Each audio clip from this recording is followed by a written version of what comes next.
நல்லது பண்றதுக்கு அரசியலுக்கு வாங்கடா, கொள்ளை அடிக்கிறது கொலை பண்றதுக்கு அரசியலுக்கு. டிவிக்கு கட்சியை பற்றியும் விஜயை பற்றியும் தப்பாக பேசியிருக்காங்க அப்படின்னு சொல்லிட்டு ஜூலியா கொஞ்ச நேரத்துக்கு முன்னாடி தான் அரெஸ்ட் பண்ணியிருக்காங்க அப்படின்னு சொல்லி ஒரு ஷாக்கிங்கான அப்டேட் கொஞ்ச நேரத்துக்கு முன்னாடி தான் கிடச்சிருக்கு. அதாவது டிவிக்கே கட்சி பிரச்சாரத்தோட மீட்டிங்கில் தளபதி விஜய் அவர்கள் ஜல்லிக்கட்டு பிரச்சனையை பற்றி பேசினதுலேருந்து இப்போ வரைக்குமே ஜூலி டிவிக்கே பற்றியும் விஜயை பற்றியும் ட்ரோல் பண்ணி அடுக்கடுக்கான வீடியோஸை போஸ்ட் பண்ணிட்டு இருந்தாங்க.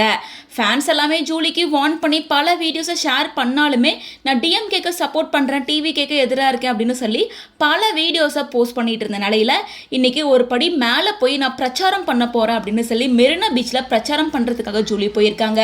அதுலயும் ஜூலி டிஎம்கேக்கு ஓட்டு போடுங்க, டிவிகேக்கு ஓட்டு போடாதீங்க, குறிப்பா டிவிகே கட்சினாலையும் விஜய்னாலையும் பெண்களுக்கு பாதுகாப்பு இல்லை அப்படின்னு சொல்லிட்டு அனில் சிம்பிளோட ஒரு போர்டை கையில வச்சு இன்ட்டு போட்டு பெண்களுக்கு பாதுகாப்பு இல்லை அப்படின்னு ஒரு பக்கமும், இன்னொரு பக்கம் உதயசூரியனோட சிம்பிள் போட்டு ஓட் ஃபார் டிஎம்கே அப்படின்னு சொல்லி நடு ரோட்ல நின்று பிரச்சாரம் பண்ணியிருக்காங்க. இப்படி பப்ளிக் பிளேஸ்ல நடு ரோட்ல நின்று பிரச்சாரம் பண்ணி ஒரு வீடியோவை போஸ்ட் பண்ணியிருக்காங்க.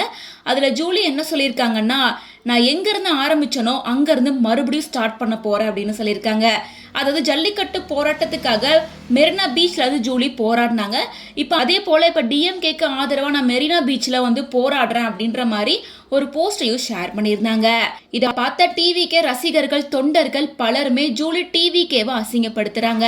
ஜூலி டிவிகே கட்சியை பற்றியும் விஜயை பற்றியும் அவதூறு பரப்புறாங்க அப்படின்னு சொல்லி டிவிகே சார்பில் இருந்து ஜூலி மேலே கம்ப்ளைண்ட் கொடுத்துருக்காங்க. போலீஸாரும் அந்த இடத்துக்கு வந்து அனுமதி இல்லாம பிரச்சாரம் பண்றாங்க. அதுவும் டிஎம்கே கட்சிக்கிட்ட இருந்து எந்த ஒரு அனுமதியும் பெறவே இல்லை, போலீஸ் கிட்டையும் அனுமதி பெறாம பப்ளிக் பிளேஸ்ல இப்படி பிரச்சாரம் பண்றது தப்பு அப்படின்னு சொல்லி ஜூலியா விசாரணைக்காக போலீஸ் ஸ்டேஷன் கூட்டிட்டு போயிருக்காங்க.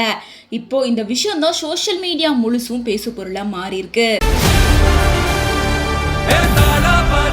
மக்களுக்கு நல்லது பண்றதுக்கு அரசியலுக்கு வாங்கடா, கொள்ளை அடிக்கிறது கொலை